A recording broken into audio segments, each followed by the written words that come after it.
তো গত কয়েক বছর অপেক্ষা করার পর আমরা সব বন্ধুরা মিলে গেলাম আমের চাটনি খেতে। আমের চাটনিটার দিকে একটু লক্ষ্য করো। তো গাইস ব্যাপারটা তোমাদেরকে প্রথম থেকেই বলি।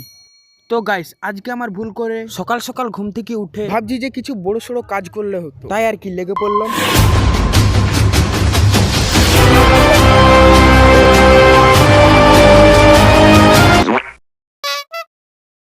তারপরে গাইস একটু বাইরের দিকে বেরিয়ে দেখলাম, মানে সূর্যের তাপে এতটাই ঠান্ডা লাগছিল যেটা তোমাদেরকে বলে বোঝানো যাবে।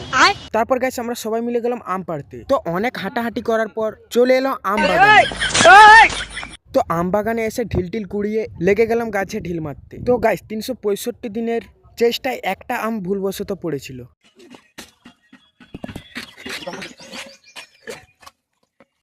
তো আমাদের দ্বারাই আর কিছু হবে না জেনে তাই একটা সুন্দরী বাচ্চাকে তুলে দিলাম গাছে। তারপর গাইস বেশ কয়েক বছর আম পাড়ার পর লেগে গেলাম আমটাম কাটাকাটি করতে। তো বেশ কয়েকদিনের অপেক্ষায় তৈরি হয়ে গেল আমাদের আমের চাটনি। তারপর গাইস আমাদের এই আমের চাটনি খেতে কেমন হয়েছিল জানতে চাইলে নিজেরা বানিয়ে খেয়ে নাও।